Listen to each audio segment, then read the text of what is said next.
За сайн байцгаана уу? Та бүгдэд энэ өдрийн мэндийг хүргэе. За би Монгол улсын хөдөлмөр эрхлэлтэнд их хөгжлийг ашиглах гэсэн юм сэдвээр ашиглал тавья. За их хөгжил гэж юу вэ? За их хөгжлийг бол тодорхойлсон их олон тодорхойлтууд байгаа. Тэгээ энэ дотроос бол надад хамгийн таалагдсан зүйл бол энэ байгаа. За их хөгжил гэдэг нь болохоор мэдээллийн 90-100-д улс орон болон бүс компаниуд эрдэмтэн судлаачдын бүх зүйлсийн талаар илүү ихийг мэдэх хүсэл тулгуурласан эрэл хайгуул үүсэн хоримтлагдаж буй асар их хэмжээний өгөгдөл. За мөн зөвхөн өгөгдөл биш байна. Өгөгдөл. За мөн түүнтэй холбогдох бүх ойлголтуудын нэгдлийг бол их хөгжил гэж ойлгоод байна. Тэгэхээр бид нар бол их хөгжил гэдэг бол зөвхөн тоо биш байна шүү дээ, тийм.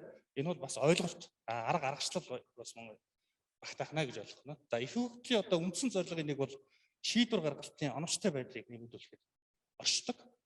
За их хөгжлийг бол ашиглах зайлшгүй шаардлагатай газар бол засгийн газар. За засгийн газар нь болоод ирэхээр улс орны нийгмийн эдийн засаг, байгаль орчны өнөөгийн байдлыг тодорхойлохын зэрэгцээ ээдүүн төлөвлөлтийг боловсруулахад бол илүү ашигладаг байна. За их хөгжлийг бол бид нар боловсруулаад мэдээлэл болгох хэрэгтэй. За ингэхийн тулд бол одоо нэг 4 шат дамжлага байна гэж би үзээд байгаа. Нэгдүгээрт бол их хөгжлийг цуглуулах хэрэгтэй, дараа нь хоримтлуулах хэрэгтэй, тэгээ хадгалах хэрэгтэй. За тэрний дараа бол боловсруул.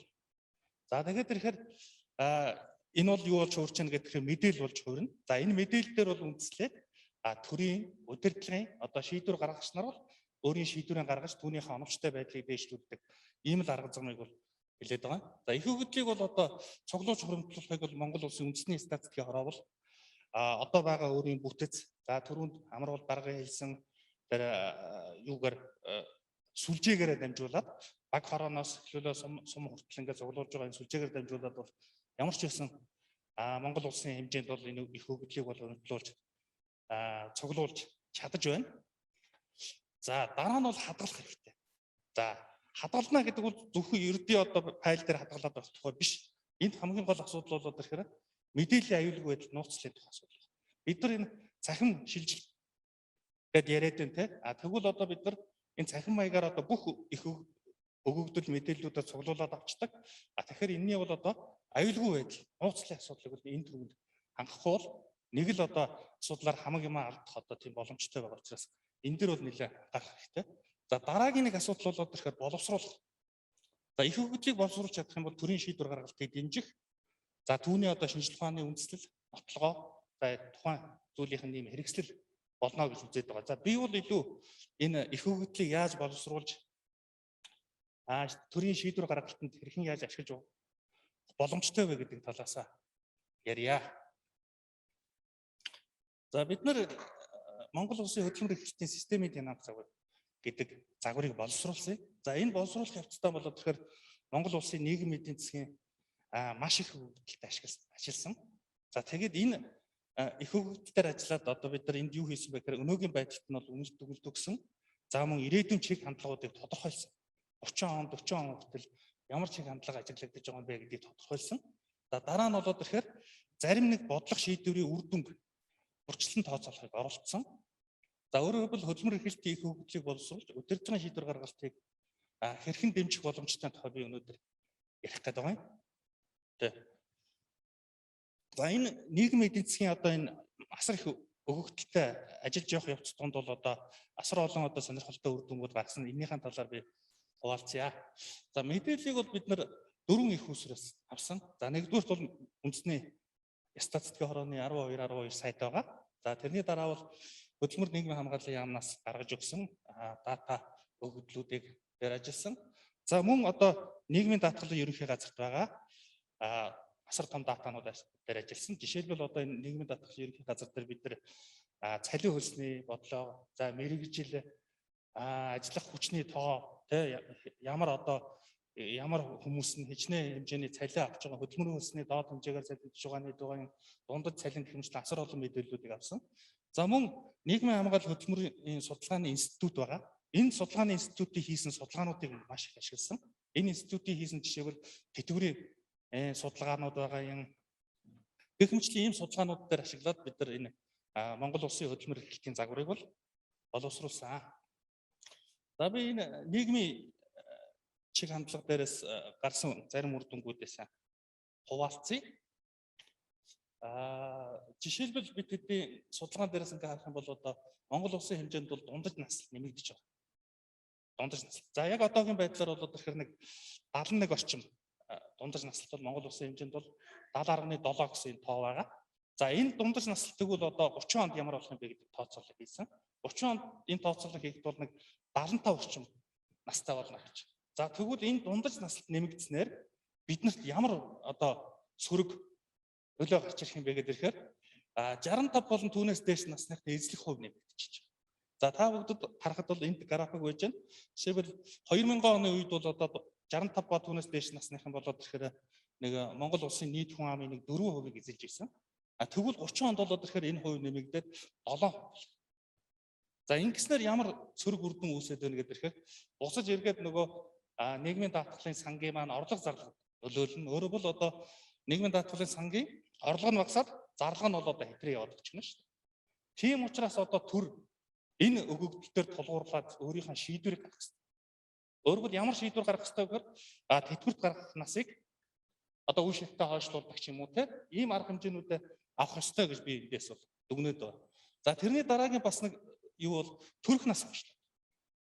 Энэ 2000 оны үеийн судалгаагаар бол тэгэхээр Монгол улсад хамгийн их төрж ирсэн нас бол 23 нас. 23 настай эмэгтэйчүүд бол хамгийн их төрж ирсэн. Энэ бол гэтэл одоо дараагийн судалгаа дээр 30 оны бидний одоо хийж байгаа төсөөллөөр болоод ирэхээр 27, 28 настай хамгийн их. Одоо бол бүр Европ бол бүр илүү. Энэ бол одоо бүр 30 арчаад 30 хүрчгээд энэ төрөх насны хойшлолт бол. Тэгээд ирэхээр одоо энэ төрөх нас хойшлсноор одоо ямар эффект гарах вэ гэдэг ирэхээр боловсрал нэмэгдээд байдаг. Гэвч боловсрал нэмэгдэх тусам хүн амын өсөлт төрөл багасаад. Одоо бүр яг нэг эмэгтэй хүний одоо төрдөг дундаж наслт дээр 75 оны энэ судалгаагаар бол 6-аас 7 хүүхэдтэй байсан бол одоо бол 2 хэдтэй 2.8 гэсэн статистикууд харагдаад байдаг. Тэгэхээр энэ болгон дээрс бид нар одоо үндэслээд төрийн шийдвэр гаргалт гэдэг юм хийх хэрэгтэй. Өөрөөр бол одоо бид нар боловсруулаа сайжруулад байдаг. Боловсролд анхаарал байгаа боловч цаана дахиад төрөл болох асуудал байна шүү. Тийм учраас төрөлтийг бид нар нэмэгдүүлэх тэр арга хэмжээнүүдээр давхар авч явах хэрэгтэй шүү гэдэг ийм санаа. За дараа нь би болоод ирэхээр бас хэд анализ хийж үзье. Одоо дээд сургууль сурч байгаа оюутнуудын дунд хүйсийн анализ хийж үзсэн. Яг одоо нийт сурч байгаа оюутнуудын бол 2.5% нь эмэгтэйчүүд байна. Эрэгтэйчүүдээс эмэгтэйчүүд 29.5%-аар илүү. Дээд боловсралтай эмэгтэйчүүдийн хувьд болоод ирэхээр 20 онд бол 26.2%-аар илүү, 30 онд бол энэ тоо нэмэгдээд одоо энэ бол 27.8% ингээ хүрэх гээд байна. Гэтэл одоо мэргэжлийн боловсрал дээр болоод ирэхээр эсэргээр. Мэргэжлийн боловсрал та иргэдийн 8.7% нь эрчүүд. 8.7% нь мэргэжлийн боловсралтай хүмүүсийн эрчүүд нь эмэгтэйчүүдээс 8.7% илүү. Энэ тоо бол одоо бид нар яг энэ янзаараа яваад байх юм бол 30 онд 11.1% илүү.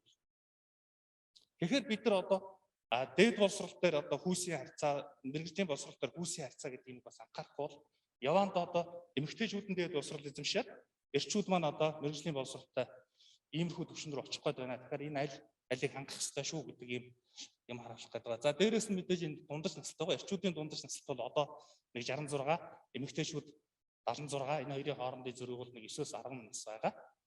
Тэгвэл одоо энэ нас бол 30 оноос эхлүүлээд бол эрх биш арай ойртож 7 нас орчмоор ойртох. За гэхдээ энэ бол хангалттай биш. Тийм учраас энд бол одоо төр бодлогоо явуулах хэрэгтэй. За тэрний дараагийн нэг хийсэн ажил болоод ирэхээр бид нар энэ нийгмийн чиглэлийн судалгаанаас гадна эдийн засгийн чиг хандлагыг бас бид нар тооцоолсон. За эдийн засгийн чиг хандлага бол жишээлбэл 2000 оны үед болоод ирэхээр 90 онд болоод ирэхээр манай эдийн засгт бол гол нь хөдөө аж ахуйн эдийн засаг голлож байсан 40% эзэлж ирсэн. За одоо энэ хувь бол буурсаар хагаад 12% руу ороод ирсэн. За энэ хандлага бол бас үргэлжлэнэ. Өмнө нь тэр 2000-аас 2010 оны үед болоод ирэхээр худалдаа үйлчлэгээний салбар илүү давмгаалж байсан бол 10 оноос хойш болоод ирэхээр үйлдвэрлэл ямар ч байсан давмгаалаад гэсэн. Энэ хандлага цаашаа үргэлжлэх нь байна.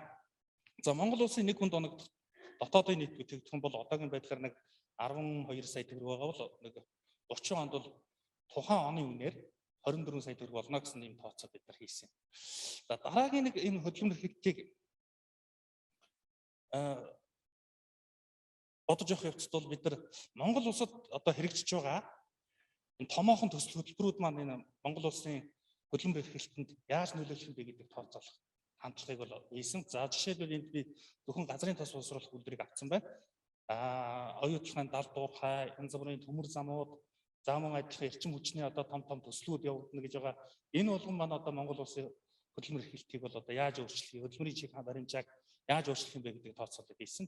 За жишээлбэл энэ зүгээр газрын тос боловсруулах үйлдвэр дээр газрын тос боловсруулах үйлдвэр ашиглалтанд орох юм бол тухайн орон нутаг энэ хүн ам яаж өсөх юм, шилжилт хөдөлгөөнд ямар нөлөө өгөх юм, за мөн нийт одоо ажлын байранд хэрхэн нөлөө өгөх вэ гэдгийг бид нар харсан. За ажилгүйдлийн түвшинд ямар нөлөө өгөх юм, Монгол улсын дотоодын нийт бүтээгдэхүүнд ямар эффект өгөх вэ гэдгийг бид нар тооцоолсон.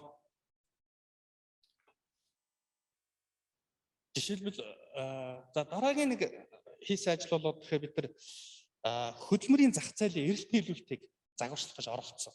Энэ хөдөлмөрийн зах зээлийн эрэлт нийлүүлэлт. За хөдөлмөрийн зах зээлийн эрэлт нийлүүлэлтийг бол бид нар яг та мэдээж одоо нийгмийн эдийн засгийн чиг хамтлагыг харгалцснаас гадна энэ McKinsey-гийн компани хийсэн судалгааг ашигласан. Одоо энэ судалгаа нь юу маань жоохон бүрсгэр учраас сайн харагдахгүй. Энэ McKinsey-гийн компани хийсэн судалгаа бол нэг 19 эдийн засгийн салбар дээр ямар одоо мэрэгжлүүд ямар ур чадвар хэрэгтэй байх вэ гэдгийг бүгдийг тооцоолоод ирээдүйн тооцоололтыг гаргасан байна.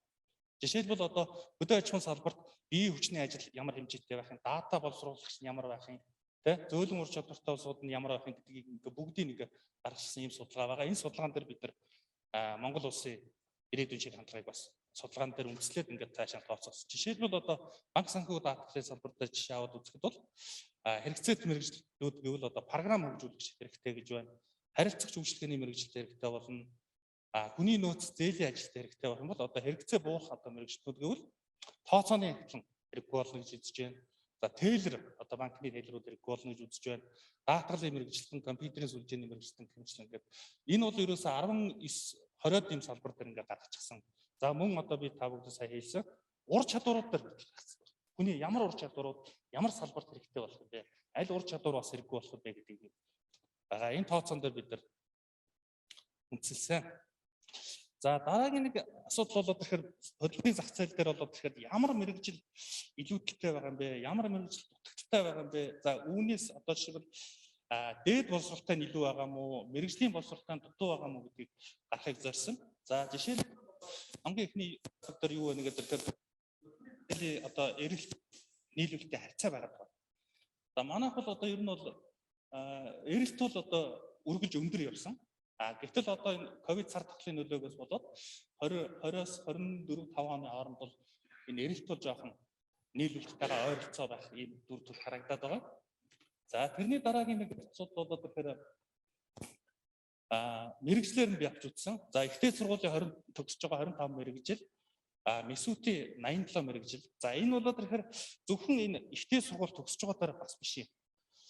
Энд яагаад их том өгөгдөл бид нар энэ дээр ажилласан бэ гэхээр энэ 25 мэрэгжил нийт одоо Монгол улсад байгаа хүн амыгаа энэ 25 мэрэгжил рүү бас одоо хуваасан. Месүт дээр болохоор 87 мэрэгжлэр ингээд хуваагаад ингээд загварчилсан учраас асар том өгөгдөл болсон. Одоо тэгээ эндээс бид нар үндэслээд дүгнэлт ингээд хэлэхэд бол жишээлбэл хуулч мэрэгжилтэй хүний таавал 20 онд бол 36 мянга байна. Энэ яг янзаараа байх юм бол одоо 50 онд бол тэгэхээр 50 мянга байна. Гэтэл одоо яг энэ Монгол улсын хэмжээнд бол хуулийн хуулч мэрэгжилтэй иргэний одоо ажлын байрны тоо бол 10,000 орчим. Тэгэхээр одоо хуулч мэрэгжил бол хэрэгцээнээс бол хэтэрсэн байна гэж ойлгож болох нь. Гэтэл нөгөө талдаа мэрэгжилтэй ажилтны одоо тоо бол одоо бага байна гэж үзээд байна. Жишээлбэл энэ дээр би сая хэлсэнтэй 87 мэрэгжлээ гаргасан. Одоо жишээлбэл тогооч, оюуталчин, нэхмэлчин одоо юу гэдгийг те засварчин гэдэг бүгдийг гаргасан. Энэ дотроос би бол хүн техник оператор жишээ бол авсан байна. Хүн техник оператор мэрэгжил бол ямар ч байсан дутагдaltaй. Тэгэхээр энэ дээр одоо бид ямар бодлого төр ямар шийдвэр гаргах ёстой вэ гэхээр нөгөө сургууль элсэгч оюутны тоо те ковот энэ төр өгдөг энэ дээр л бид нар бодлого барьж ингэж цаашаа явахгүй болохгүй байна л гэж үзээд байгаа маа. За дараа нь бол тэгэхээр энэ яг нөгөө их хөгжлийг ашиглаад төрийн шийдвэр гаргалтын жишээл нөлөөлж болох тийм жишээ байгаа юм л да. Тэгвэл хүүхдийн мөнгөний эффектийг бид нар энд тооцоолсон. Хүүхдийн бид нар 100 одоо өгч байгаа. За тэгвэл хэрвээ сая энэ цар тахлын үед өгөөгүй байсан бол ямар байх байсан юм?